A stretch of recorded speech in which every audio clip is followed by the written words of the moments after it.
Donc en 1906, les passagers de ce vapeur anglais ont-ils vu un engin volant non identifié?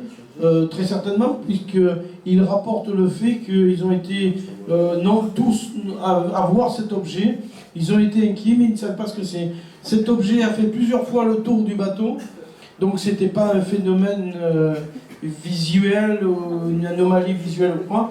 L'engin a fait plusieurs fois le tour du bateau, il s'est stabilisé à un moment donné, puis ensuite il est parti. Donc c'était bien un objet qui a été décrit comme vous avez ici la représentation que Michel a fait. Alors ici, alors, ça c'est intéressant. alors, ce qui veut dire que le reste n'était pas intéressant.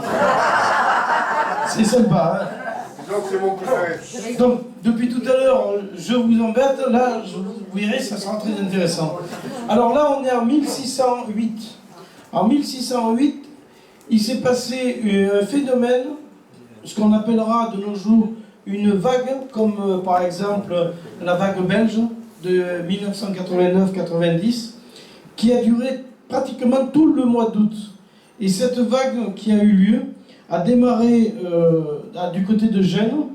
Et ici, vous avez donc, alors c'est un dessin qui représente un peu la ville de Gênes. Et là, eh bien, il y a eu au tout début du mois d'août des ovnis, enfin, des engins volants qui ont été aperçus au-dessus de la ville de Gênes. Mais ça a été aperçu de Gênes jusqu'à Barcelone. C'est-à-dire que quasiment tout le bassin méditerranéen, pendant près d'1 mois, a été en permanence survolé, mais pas que survolé. Parce qu'en effet, ils ont... Alors, ces textes existent, il suffit seulement de se plonger dans les archives et on les retrouve. Alors, ils décrivent des engins qui volaient, des disques qui volaient. De ces engins sortaient des personnages qui parfois descendaient dans l'eau, remontaient dans l'air. Ils survolaient les villes, parce qu'ils ont survolé Gênes. Alors ils ont évidemment affolé la population. Alors les gens étaient terrifiés à l'idée de ces engins, de ces disques qui volaient. Alors donc il y a eu Gênes, Marseille, Toulon. Sur Toulon par exemple, et dans les archives il est mentionné comme étant une pluie de sang qui a noyé Toulon à l'époque. Donc, 1608. Et le tableau, celui-là, est de... Alors ça, ce sont...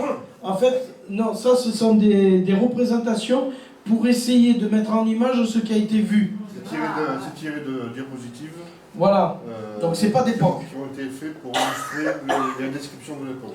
Par contre, la description de l'époque, on la retrouve dans des textes anciens. Avec tous les détails. Avec tous les détails. Alors, le texte d'époque, c'est en vieux français. Donc quand vous le lisez, il faut y aller doucement parce que c'est du vieux français. Et donc en vieux français, après il faut le comprendre. Oui.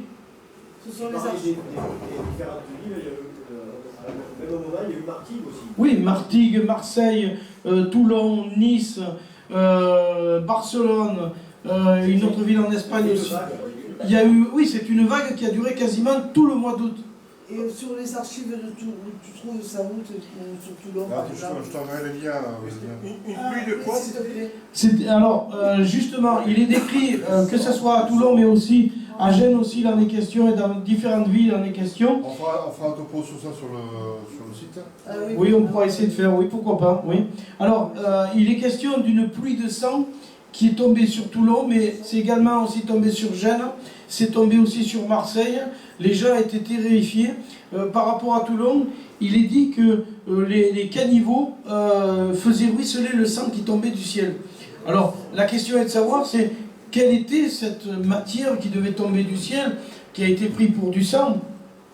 Alors, ils ont vu également aussi des engins qui descendaient dans l'eau et qui remontaient, et des personnages qui s'accrochaient, selon le texte de l'époque, à ce qui ressemblait à des serpents, et ils sortaient de l'eau. Vous voyez ici les engins qui fument, et les personnages qui sortent de l'eau avec eux ils appellent ça comme ça, ils s'accrochaient à des serpents, et ils avaient comme des masques qu'ils portaient. Alors vous pouvez vous imaginer qu'ils étaient terrorifiés à l'idée de voir ça.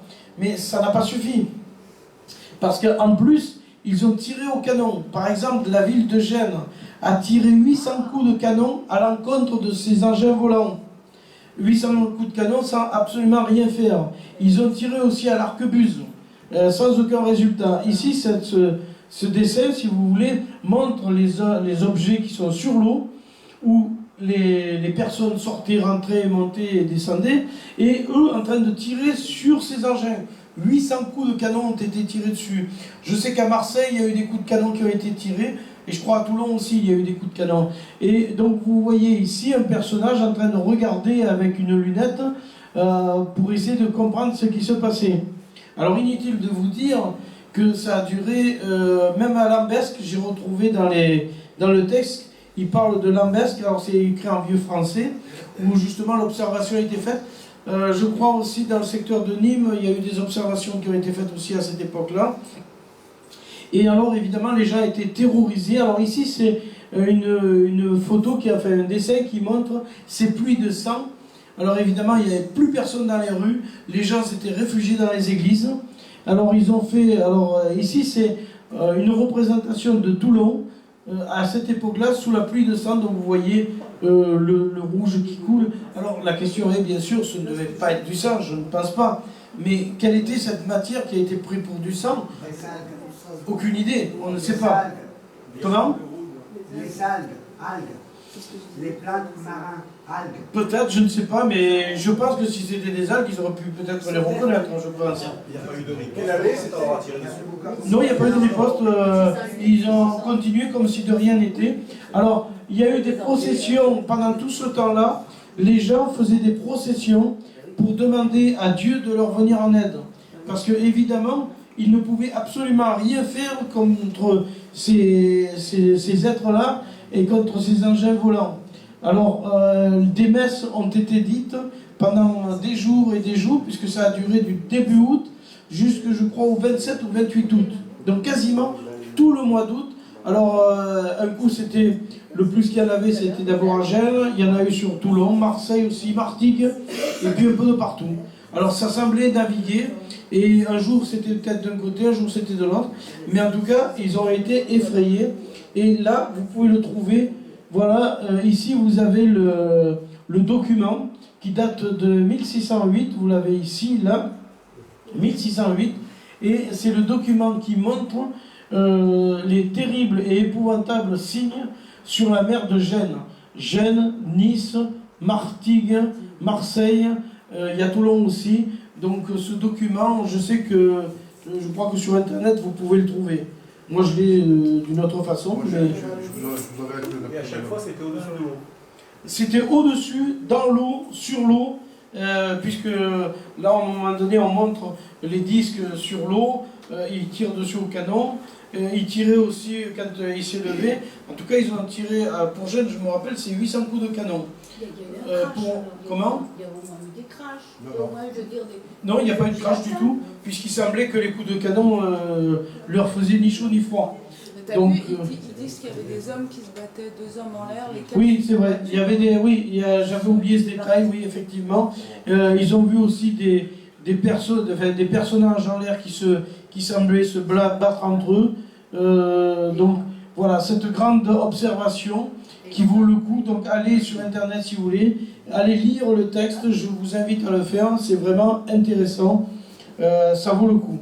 C'est quelque chose qui n'est peut-être pas très connu du public, mais vous pouvez retrouver des traces tangibles, physiques, incontournables.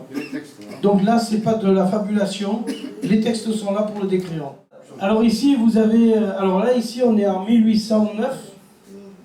1809, donc on est sous Napoléon Ier. 1809. Et là, on est au Japon.